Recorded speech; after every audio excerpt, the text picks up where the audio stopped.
Michael Bendner here with the Christian Left. This next piece is about MAGA Egalitarians. Say what, Michael? What do you mean? I thought they were authoritarian. Yes, for the most part, the followers of Donald Trump are egalitarian in terms of political culture. The other term, which Mary Douglas first used in Purity and Danger, the foundational work of grid group theory, is sectarian. Within the sect, there is great freedom and equality. Sectarians do not govern within the group so much as expel those who do not conform to their theme. The Great Terror, or the Reign of Terror, from the French Revolution to the killing fields, were both egalitarian, sectarian events. Once an enemy is identified, all manner of violence is justified. The Holocaust, that too.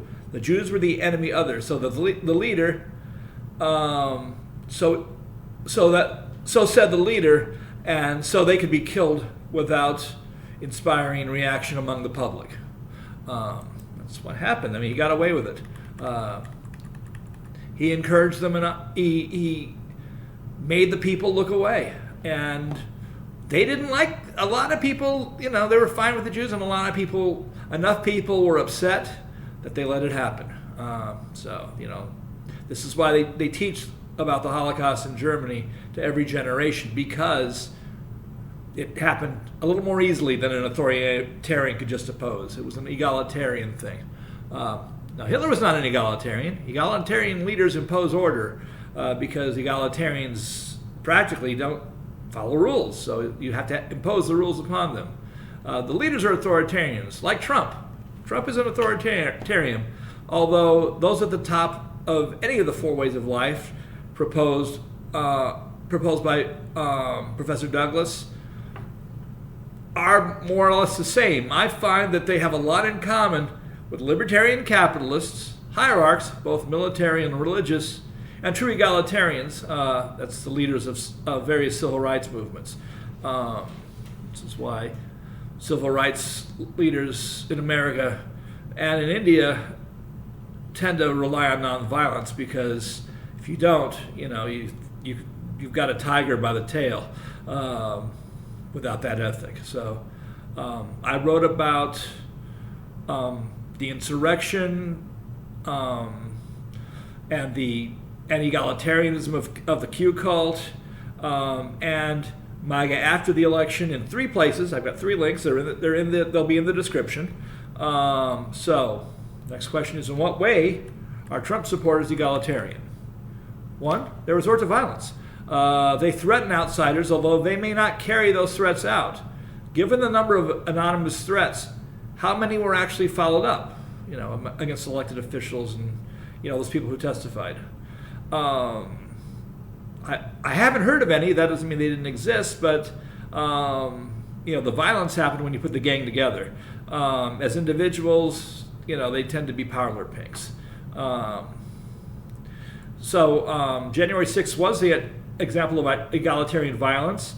Those who were caught have left the group and are amazed at what they did on that day. They are not lying about their regrets. They got caught up.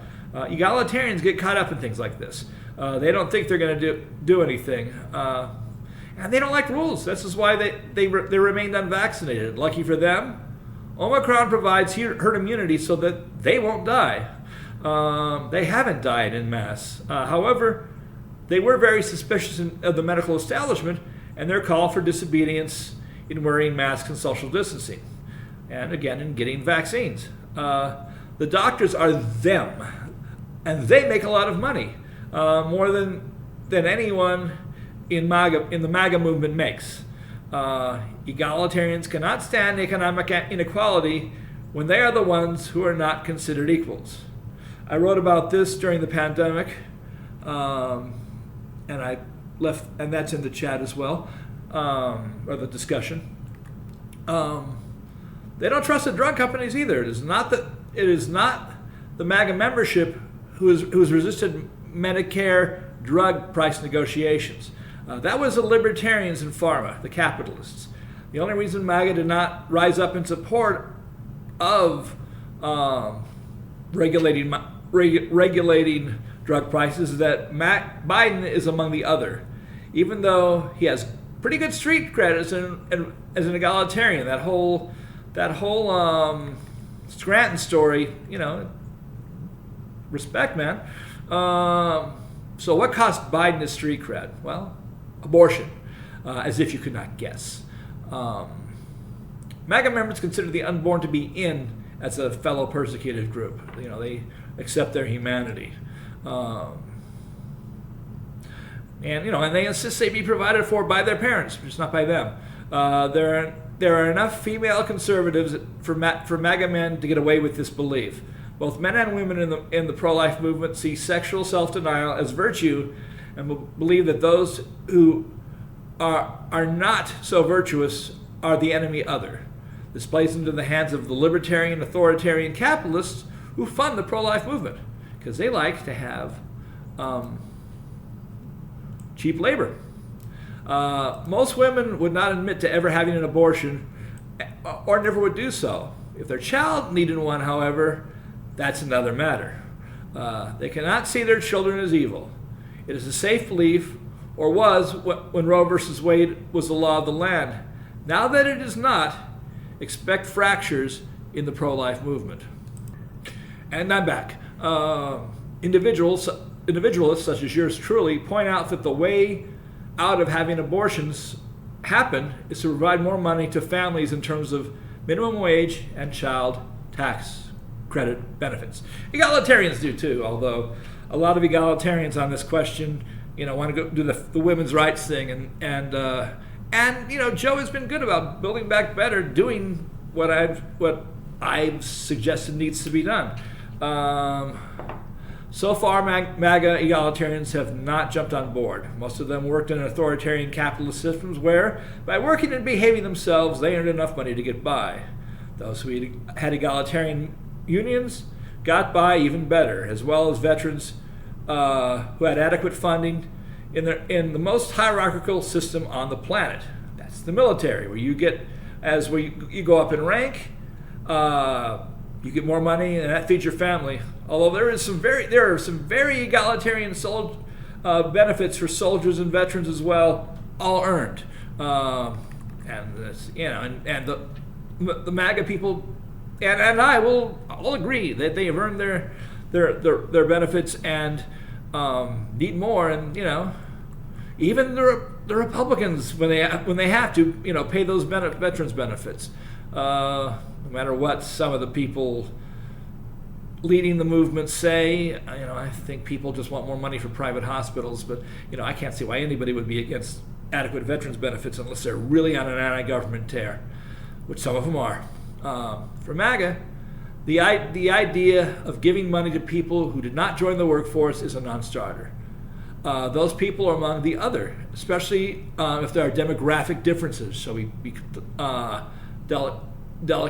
indelegate from race to immigration status. Libertarian capitalist elites, again, take advantage of this, which is a benefit to them. If you demonize the enemy other immigrant, then you can force them to come in and work for you via coyote, and then and tell them until the coyote fee is paid, you ain't leaving. And they get the local sheriff in on that, and you've got modern slavery, and we have modern slavery. Let's not mince words. Now, the arrow Obama and Biden have made is to aim at to have the elites pay for health care and the expansion of the child tax credit.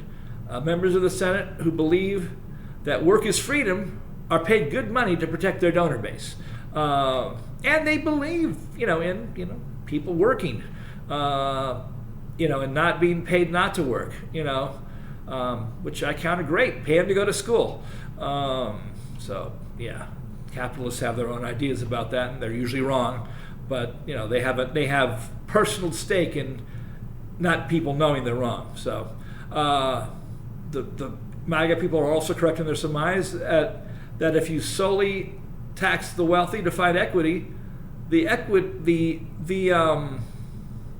the rich will hide their money. Actually, it's mostly the Republican senators who believe that. They are correct that because they help hide it and they have money that they hide. So making the wealthy pay rather than having broad-based tax reform makes the child tax credit and minimum wage look like welfare.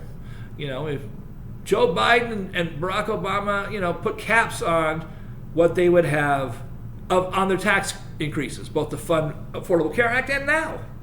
So, people from MAGA think, oh yeah, they're going after the wealthy. And, you can't just have the wealthy pay for broad-based benefit. It does not work.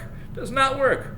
Also, MAGA franchise employees and employers see themselves as victims in such a scenario. In other words, they'll make more or they'll make less if there's a minimum wage increase. Any minimum wage action that does not include reforming the entire franchise system is doomed to fail. In other words, you've got to take care of the people who own these little businesses. There are plenty of reforms needed. Farmers who are outside the cooperative system, who are locked into exploitative contracts with Food Inc. For seeds or for family factory farming have, quite intentionally, joined the ranks of authoritarian followership. Most gig workers, as well as franchisees, are paid to obey, although many don't see it that way. The libertarian capitalist class is more than happy to let them think they are working as free people rather than following orders. This is all propaganda. No one likes to think of themselves as a wage slave, especially not a family farmer. But if you talk to people who work for Tyson's Food, they're not independents. They're employees without the benefit of a union. This has become a common theme in most workplaces. That you have to obey. Is why MAGA exists. People are getting a raw deal, so they want a hero, and that hero is Donald Trump. The working class is humiliated and underpaid on a daily basis, including the small business. Donald Trump offered a way out, a road to the same success he had. Of course, if people really knew about his finances, they would see him both as a spoon-fed, spoiled rich child, spoon-fed, yes, and truly one of their number, aka poor. The whole bloom comes off the rose once their savior is dethroned. That still won't be enough, though. The thing Trump followers fear the most, indeed, is why he and his cronies staged an insurrection. Is that any investigation will show that Trump's softness on Putin was not due to foreign policy, but bribery. Donald Trump being tried as a KGB asset, the GRU label is only branding, will turn his followers against him. Given the certainty that being loyal to Trump is to be soft on Putin, will end MAGA forever. That Roger Stone, the figure behind the radical right movement since Nixon, is a driving force in the Russia affair, will lead that network at the top of MAGA to disappear permanently. I mean, it's been, pro-Nixon to to Tea Party to anti-Clinton. It's been the same guys. The Swift boat Veterans for Truth, that's all been a Stone or Stone-ish operation. There's not any absence of continuity here. This is why we need to not only have to keep Stone out of the White House, we must link him to Putin's war on Ukraine. Nothing else breaks the MAGA spell. And I've got a list of other videos, plus the Donnie and Vlad post from Blogspot, but there are also videos associated with that. So there's quite a list of things to look at in the description. And if you don't like what I've said, either because I have tarred MAGA badly or because I have given them too much credit as egalitarians, please discuss. Link it to other people and have them come and discuss.